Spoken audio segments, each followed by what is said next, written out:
বাংলাদেশ আর পাকিস্তান আর ভারত এই তিনটা দেশে এই দোয়া নিয়ে এখন ভেজাল চলছে। এই দোয়া করবেন কি হাত তুলে না হাত ছেড়ে দিয়ে, এই নিয়ে ঝামেলা নাকি। নামাজ শুরু হবে তাকবীর দিয়ে, কি দিয়ে? আর নামাজ শেষ হবে সালাম দিয়ে। তাহলে নামাজ শুরু তাকবীর, নামাজ শেষ, নামাজ কি আর আছে? বলেন না কেন? শেষ। নামাজ যে একটা ইবাদত, এই নামাজটা শেষ হয়ে গেল। এখন বেদাত যারা যারা বলে যে মোনাজাত করলে বেদাত হয়, আমার প্রশ্ন হচ্ছে বেদাত কাকে বলে? বেদাতের সংজ্ঞা হচ্ছে ইবাদতের মধ্যে নতুন কিছু আবিষ্কার করা বেদাত, আর ইবাদতের জন্য নতুন কিছু তৈরি করা সুন্নাত। এদিকে তাকান ভাই, যদি না বোঝেন আপনাকে আমি আলাদা বসে বসে বোঝাচ্ছি, কিন্তু বোঝা লাগবে। এই বিষয় নিয়ে যদি পরবর্তীতে বসে আপনি চাঁদ দোকানে গেবত করেন, আপনার দাঁত মুখ সব খুলে ফেলা হবে। না না, আপনি গেবত করবেন কোন কারণে? আপনি না বুঝলে দরকার আমি এক কথা 10 বার বলবো। এই সংজ্ঞাটা শুধু মনে রাখেন, ইবাদতের মধ্যে নতুন কিছু আবিষ্কার করা বেদাত, আর ইবাদতের জন্য নতুন কিছু তৈরি করা বেদাত নয়। মধ্যে আর জন্য শব্দ দুইটা। মধ্যে বলেন ইবাদতের জন্য মানে এই যে এই মসজিদটা যখন বানিয়েছিল এরকম কি এই যে ছাদ করা ছিল? হয়তো খড়কোটা দিয়ে টিন দিয়ে বানিয়েছে, কথা বলেন না কেন? আর দিন যত যাচ্ছে তত বিউটিফাই হচ্ছে। মোজাইক পাথর দেবে, টাইলস লাগাবে, এসি লাগাবে, রড লাগাবে, কত কায়দা আছে। একই ইবাদতের মধ্যে না ইবাদতের জন্য? এই যে এত ছোট্ট একটা কথা, ইবাদতের জন্য আপনি দুনিয়ায় যা করবেন এটা বেদাত হবে না, কিন্তু ইবাদতের মধ্যে যদি কিছু করেন ওটা কিন্তু বেদাত হবে। ইবাদতের মধ্যে মানে জিকির একটা ইবাদত। জিকির বলেন না কেন? এখন জিকির যদি ইবাদত হয় অবশ্যই তার নিয়ম আছে, তার নির্ধারিত কোনো শব্দ আছে। জিকির ইবাদত, জিকিরের নির্ধারিত শব্দ আমরা হাদিসে পেয়েছি 4টা। সুবহানাল্লাহ, আলহামদুলিল্লাহ, লা ইলাহা ইল্লাল্লাহু, আল্লাহু আকবার। এই 4টা হচ্ছে জিকিরের শব্দ, 4টা। আর জিকির করার নিয়ম হচ্ছে 4টা। 4টা নিয়মে জিকির করা যায়। কোরআন জানিয়েছে ওয়াযকুর রাব্বাকা ফি নাফসিকা তাদাররুআ ওয়া খিফাতা ওয়া দুনাল জাহরি মিনাল কাওলি বিল গুদুবি ওয়াল আসাল ওয়ালা তাকুম মিনাল গাফিলিন। হে নবী, আপনার রবকে যখন ডাকবেন 1 নম্বরে মনে মনে। কিসে? ওয়াযকুর রাব্বাকা ফি নাফসিকা, মনে মনে ডাকবেন। 2 নম্বরে তাদাররুআন ওয়া খিফাতান, ভীত সন্তুষ্ট হয়ে, কান্না জড়িত কণ্ঠে, আবেগ নিয়ে।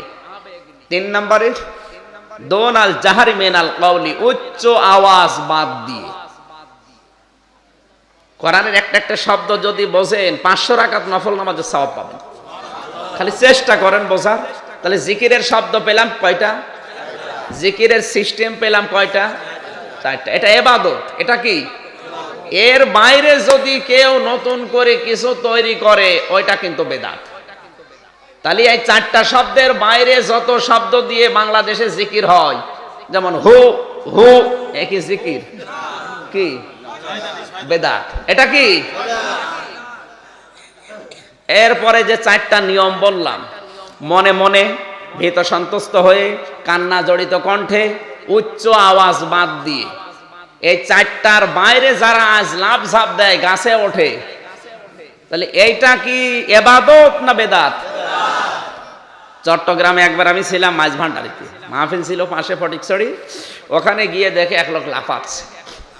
এক মুরব্বীকে হাত ধরে বললাম, দাদা লাফান। লাফায় মানে জিকির করছে। এত লাফিয়েও তো টেনশনে আছে জান্নাত পাবো কিনা। তুমি বসে বসে জান্নাত পাবা?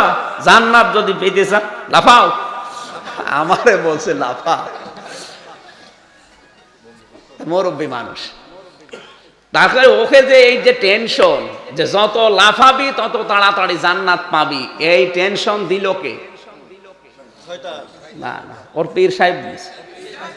ওর পীর সাহেব বলেছে যত লাফাবি তত তাড়াতাড়ি জান্নাত পাবে। ও বুড়ো মানুষ লাফাচ্ছে, কাপড় চোপড় ঠিক নেই, তাও লাফাচ্ছে। আর ওই অবস্থায় যদি উলঙ্গ হয়ে যায়, ওখানে যারা মুরিদ আছে ওরা বলছে যে এটা মারেফত। এটাকে মারেফত না মায়ের পথ? মানুষ মারার পথ বের করেছে। আমরা অনেকে ইবাদতের ভেতরে এই বেদাতটা বুঝি না। আমি আবার বলছি, বেদাত হচ্ছে ইবাদতের মধ্যে নতুন কিছু করা। আমি কিন্তু নামাজ বলছিলাম একটা ইবাদত। নামাজ কতটুকু? তাকবীর দিয়ে শুরু হয়, সালাম দিয়ে। নামাজ আর আছে? তাহলে ইবাদত শেষ। এর বাইরে যদি কেউ মোনাজাত করে, এটা কি নামাজের মধ্যে? বলেন না কেন বাইরে? এখন যদি বলেন রাসূলুল্লাহ কোনদিন করেছে কিনা, হ্যাঁ, রাসূলুল্লাহ নামাজের পরে আমরা যেভাবে করি জোরে জোরে আমিন আমিন, এইটা ঠিক না। এটা ঠিক না এই কারণে, কয়েকটা কারণ আছে। আমি নামাজ শেষ করার পরে যদি সালাম ফিরিয়ে বলি আল্লাহুম্মা আমিন রব্বানা আতিনা ফিদ দুনিয়া হাসানা, আর আপনি সামনে থেকে যদি পেছনে থেকে বলেন আল্লাহুম্মা আমিন আল্লাহুম্মা আমিন, পেছনে হয়তো 10-12 জন নামাজ পায়নি, ওদের নামাজ কি আর ঠিক থাকবে না ভুল হয়ে যাবে? এইটা ঠিক না। কিন্তু মোনাজাত যদি কেউ করতে চায় তাকে বাধা দেওয়া উচিত না, কারণ আল্লাহ তাকে ডাকতে বলেছেন। আপনি ডাকবেন, এটা হাত তুলে ডাকবেন না হাত ছেড়ে দিয়ে ডাকবেন, এটা আপনার ব্যাপার। আর আমি জানি হাত তুলে যদি কেউ ডাকে তাকে ছোট মনে হয়। এ কথা বলছে না কেন? তার কাছে কি মনে হয়? ছোট মনে হয় না? তা আল্লাহ চায় যে আপনি ছোট হবেন। এই জন্য যে মানুষগুলো মসজিদে চেয়ারে নামাজ পড়ে, ওদের নামাজ হবে না। কেন? চেয়ারে নামাজ পড়লে ক্ষতি হয় দুইটা। এক নম্বরে ক্ষতি হচ্ছে যারা চেয়ারে নামাজ পড়ে ওরা কমপক্ষে 1 বিগত থেকে 1 হাত কাতারের বাইরে চলে যায়। তার মানে ওদের কারণে কাতার বাঁকা হয়ে যায়। আর কাতার বাঁকা হলে নামাজ হয়? কাতার বাঁকা হলে নামাজ তো হয় না। শুধু তা না, কাতার বাঁকা হলে যার কারণে বাঁকা হচ্ছে ওর অন্তর আল্লাহ বাঁকা করে দেয়, হেদায়েত আর দেয় না। 2 নম্বরে চেয়ারে যারা নামাজ পড়ে তাদের একটু ভাবসাব আলাদা। অথচ নামাজের নিয়মে আল্লাহ দিয়েছেন যে মানুষ যেন অন্তত আমার কাছে ছোট হয়, ও যে গোলাম এটা যেন প্রকাশ পায় যে ও আমার গোলাম। আর আপনি না চেয়ারম্যানের মতো চেয়ারে নামাজ পড়ছেন, মনে হচ্ছে যে ও মস্তান। না, এটা আল্লাহ দেখতে চায় না ভাই। নবীজি নামাজের নিয়ম দিয়েছেন, কোন মানুষ যদি দাঁড়িয়ে নামাজ পড়তে অক্ষম হয়, নামাজ এত গুরুত্বপূর্ণ একটা বিধান, এত গুরুত্বপূর্ণ বিধান, মহিলাদের যখন সন্তান পৃথিবীতে আসে ওই সময়ও যদি ওর নামাজের সময় হয়ে যায়, তোলার ভেতরে ওই মহিলাকে বিছিয়ে ওকে বলো নামাজ পড়তে। কত গুরুত্বপূর্ণ বিধান চিন্তা করেছেন? যেখানে জীবন মরণ নিয়ে টানাটানি, সেখানেও নামাজ বাদ দেওয়া জায়েজ নেই। যে কোনো কায়দায় আপনাকে পড়া লাগবে। সমুদ্রের ভেতরে মনে করেন জাহাজ ডুবে গেছে, এই অবস্থায় যদি নামাজের সময় হয়ে যায়, আল্লাহর নবী বলেন একটা তক্তা যদি খুঁজে পাও, 1 হাত দিয়ে তক্তা ধরে রাখবা আর 1 হাত দিয়ে ইশারায় হলেও নামাজ পড়বা। পশ্চিম কোন দিকেও ঠিক করার দরকার নেই, তাও পড়া লাগবে। আর আপনি চা খেতে খেতে আসরের নামাজ পড়েন না, আপনি মানুষ। মুসা আলাইহিস সালামের জামানায় একজন যুবতী মেয়ে এসে বলেছে, হে নবী মুসা, আমি জিনা করেছিলাম যৌবনের তাড়নায়, আমি গর্ভবতী হয়েছিলাম, সন্তান পেটে আসার পরে গোপনে ওরে জন্ম দিয়েছি, কিন্তু আমার ভয় লাগছিল যেহেতু এর বাবা ঠিক নেই।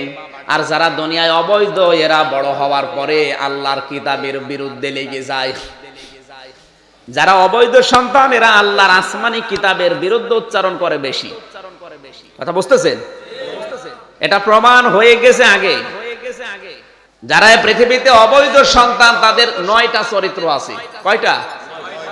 এটা পাবেন সূরা কলমের 10 থেকে 19 নম্বর আয়াত পর্যন্ত।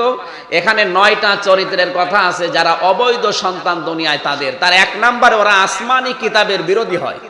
মুসা আলাইহিস সালামের জামানায় আসমানি কিতাবের নাম কি? তাওরাত। বলেন না কেন? মেয়েটা চিন্তা করলেন, আমার এই সন্তান ওর তো বাবা ঠিক নেই, ও তো অবৈধ, আসমানি আল্লাহর কিতাবের বাইরে অবস্থান নেবেন না, ওরে আমি রাখবই না, মেরে ফেলবো। আষাঢ় দিয়ে মেরে ফেলার পরে 2টা পা ধরে ছিঁড়ে ফেলেছে। মুসা নবীর কাছে এসে বলে, আল্লাহর নবী, আমি তো এরকম একটা কাজ করেছি, আমার মতো অপরাধী আর কেউ আছে নাকি? মুসা নবী আল্লাহর ওহীর অপেক্ষা না করে ফতোয়া দিলেন, না, তোমার মতো অপরাধী আর দুনিয়ায় নেই, তোমাকে আল্লাহ মাফও করবে না। একদিকে জিনা করা, অবৈধ সন্তান পেটে নেওয়া, সন্তান গর্ভধারণ করে দুনিয়ায় আবার জন্ম দেওয়া, এরপরে আবার নিজেই হত্যা করা, আষাঢ় দিয়ে মেরে ফেললে তোমার আল্লাহ মাফ করবে না? তুমি সবচাইতে বড় নিকৃষ্ট মানুষ এখন এই দুনিয়ায়। সঙ্গে সঙ্গে হযরতে জিবরাইল এসে বলেন, ইয়া আখি মুসা, হে ভাই মুসা, আমার আল্লাহ পাক আমাকে একটা ওহী দিয়ে পাঠিয়েছেন যে এই মহিলার চাইতে নিকৃষ্ট মানুষ আল্লাহর কাছে আছে। মুসা নবী ঘুরে দাঁড়ালেন, ইয়া আখি জিবরাইল উনজুর ইলাইকা, হে ভাই জিবরাইল আমার দিকে তাকান। কি বললেন আপনি? এই মহিলার চাইতে খারাপ মানুষ আবার কে?